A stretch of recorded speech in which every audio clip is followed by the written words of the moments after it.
Good morning बच्चों। आज हम आपको क्लास 11 की हिंदी में लैंग्वेज पढ़ाने जा रहे हैं।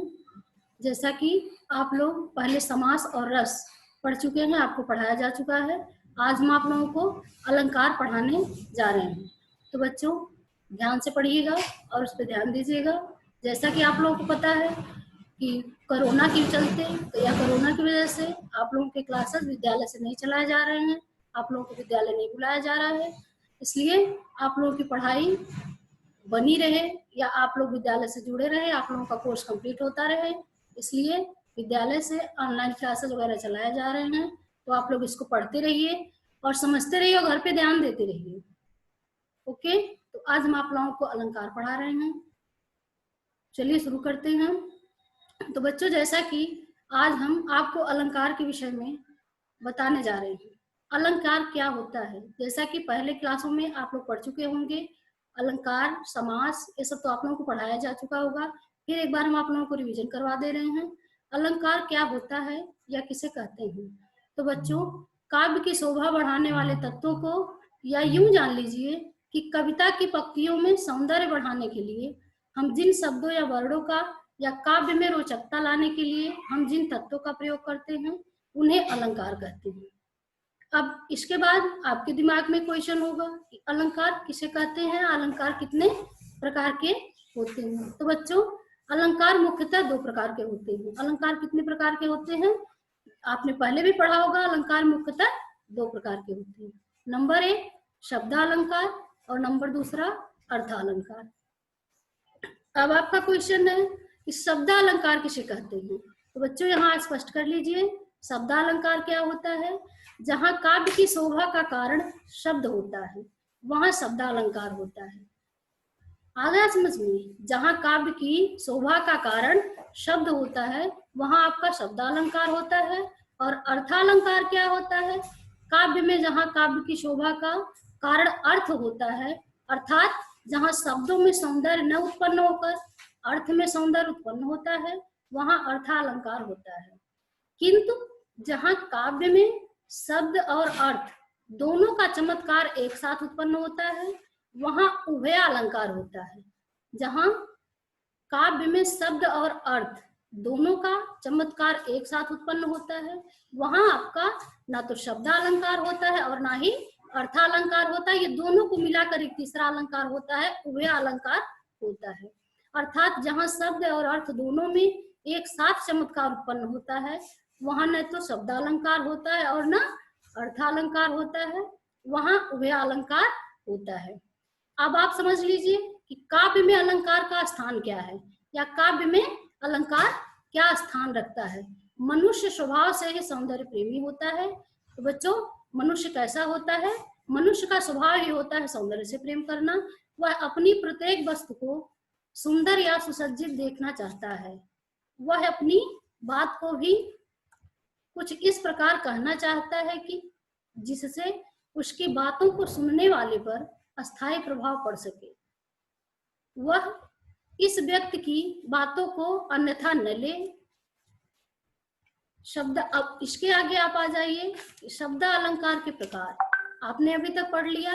अलंकार क्या होता है, अलंकार किसे कहते हैं, अलंकार कितने प्रकार के होते हैं, और उसमें आपको पता चला कि अलंकार दो प्रकार के होते हैं, एक शब्दालंकार और एक अर्थालंकार। तो पहले हम अभी आपको शब्दालंकार के बारे में मैंने आपको बता दिया। अब इसके कितने भेद होते हैं या कितने सहायक होते हैं इसके विषय में हम आज आपको बता रहे हैं। तो इसमें पहला होता है अनुप्रास अलंकार। शब्दालंकार के मुख्यतः तीन भेद होते हैं, यमक अलंकार होते हैं, अनुप्रास अलंकार होते हैं और श्लेष अलंकार होते हैं। तो सबसे पहले आज हम आपको अनुप्रास अलंकार के विषय में बताएंगे। अनुप्रास अलंकार किसे कहते हैं, इसका लक्षण क्या होता है, इसकी परिभाषा क्या होती है। तो बच्चों आगे आप देख लीजिए इसका लक्षण या परिभाषा क्या है, कैसे आप जान सकते हैं। तो बच्चों कविता की जिन पंक्तियों में बार बार एक ही वर्ड की आवृत्ति को अनुप्रास अलंकार कहा जाता है। या यूं जान लीजिए, आपने पहले ही पढ़ा होगा कि कविता की जिन पंक्तियों में एक ही वर्ड, शब्द की नहीं सिर्फ वर्ड की, एक वर्ड की, वर्ड क्या होता है, भाषा की सबसे छोटी इकाई होती है, वर्ड और शब्द में अंतर होता है।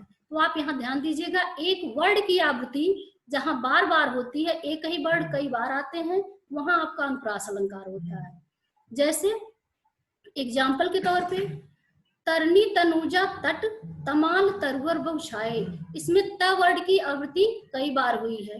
तरनी, तनुजा, तट, तमाल, तरवर, इसमें कितनी बार आपके त वर्ड आ गए हैं? 1 2 3 4 5 बार। इसमें त वर्ड की आवृत्ति 5 बार हुई है, इसलिए यहाँ यह स्पष्ट हो जा रहा है कि कविता की इन पंक्तियों में त वर्ड की आवृत्ति बार बार हुई है, अतः यह अनुप्रास अलंकार का उदाहरण है, या इन पंक्तियों में अनुप्रास अलंकार है। अब उसके आगे आप आ जाइए, अनुप्रास अलंकार के भेद। अनुप्रास अलंकार के कितने भेद होते हैं? तो बच्चों, जितने अलंकार होते हैं उतने में किसी के 3 सहायक होते हैं, किसी के 4 सहायक होते हैं, किसी के 5 सहायक होते हैं, किसी के 2 ही होते हैं, कोई अकेला होता है उसका कोई सहायक नहीं होता है। तो इसमें अनुप्रास अलंकार के सहायक हम आपको बता दें कितने होते हैं? 5 होते हैं। अनुप्रास अलंकार के 5 भेद होते हैं। कौन कौन से होते हैं? छेकानुप्रास, वृत्त्यानुप्रास, श्रुत्यानुप्रास, लाटानुप्रास और अनत्यानुप्रास। तो सबसे पहले हम आपको छेकानुप्रास के विषय में बताएंगे कि छेकानुप्रास क्या होता है। अब आपका क्वेश्चन है कि छेकानुप्रास अलंकार किसे कहते हैं या क्या होता है? तो इसमें आप देख लीजिए, जिस कविता की जिन पंक्तियों में एक ही वर्ड की आवृत्ति बार बार होती है वो अनुप्रास अलंकार होता है, लेकिन उसमें भी आपको अलग अलग वर्ड मिलेंगे, आपको अलग अलग शब्द मिलेंगे कि कहाँ कहाँ होता है और कैसे कैसे होता है, उसमें भी अलंकारों का विभेद किया गया है। तो छेकानुप्रास में आपको जहां एक वर्ड की आवृत्ति एक ही बार होती है, अर्थात एक वर्ड 2 बार आता है, वहां छेकानुप्रास अलंकार होता है। एग्जाम्पल के तौर पे, इस करुणा कलित हृदय में अब विकल रागिनी बसती है। इस करुणा कलित हृदय में अब विकल रागिनी बसती है, इसमें कौन कौन से वर्ड आए हैं यहाँ हम आपको स्पष्ट कर दें।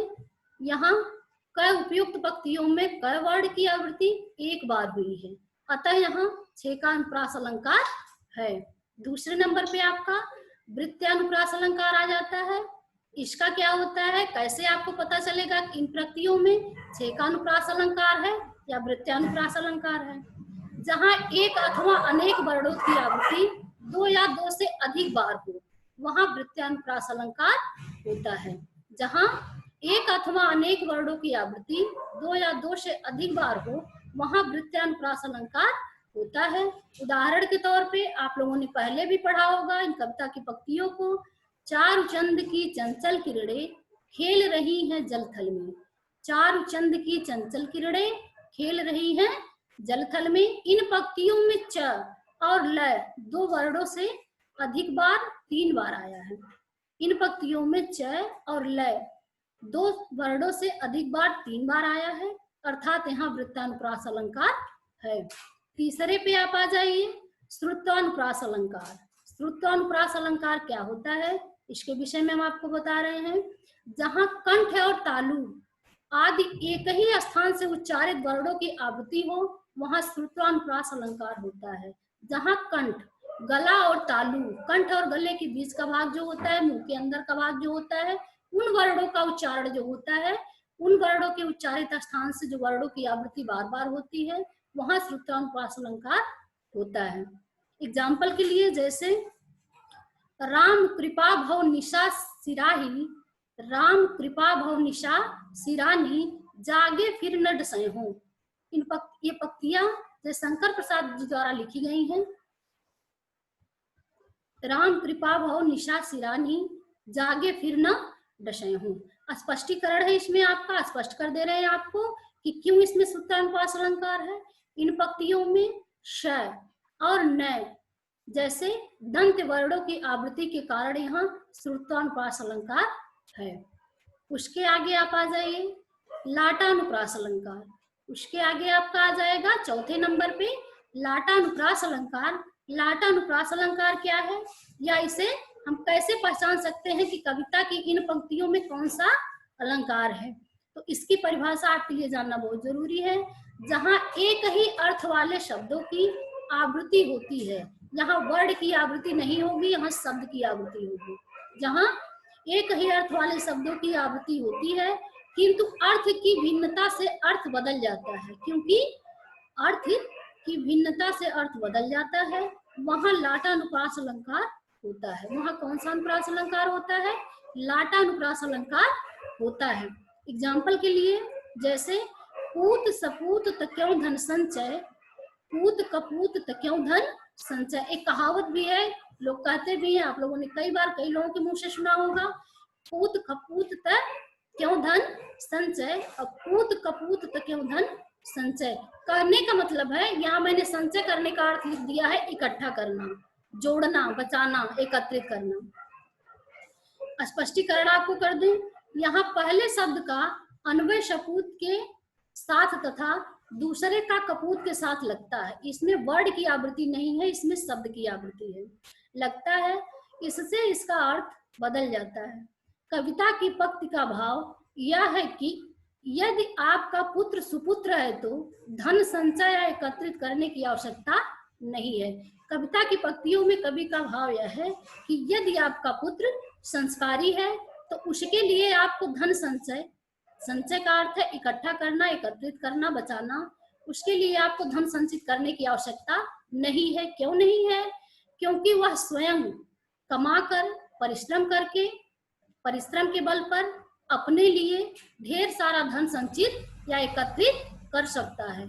और दूसरी पंक्तियों में, यदि वह कपूत है, यदि वह संस्कारी नहीं है, संस्कार विहीन है, तो भी उसके लिए आपको धन संचित करने की आवश्यकता नहीं है, क्योंकि वह कपूत है, संस्कार विहीन है।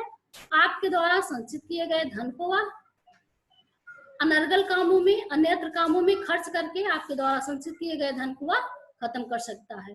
तो इसमें, इन पंक्तियों में वर्ड की प्रधानता न होते हुए शब्द की प्रधानता है। एक ही शब्द दो अर्थ दे रहे हैं, एक सपूत का अर्थ दे रहा है और दूसरा कपूत का अर्थ दे रहा है। तो इनमें आप द्वारा कमाए गए धन से वह कुमार्गों में खर्च कर सकता है, या बुराइयों में खर्च कर सकता है, या लगा सकता है। तो बच्चों, आज के लिए इतना ही। आपको स्पष्ट हो गया होगा कि शब्दालंकार के 5 भेद होते हैं। मैंने आपको 5 बता दिए हैं। अब इसको आप दोहरा लीजिएगा, पढ़ लीजिएगा, समझ लीजिएगा। इसके आगे हम आपको आगे के चैप्टर में बताएंगे। अपने घर में रहिएगा, सुरक्षित रहिएगा, स्वस्थ रहिएगा और पढ़ाई पे विशेष ध्यान दीजिएगा। आज के लिए बस इतना ही। गुड आफ्टरनून बच्चों।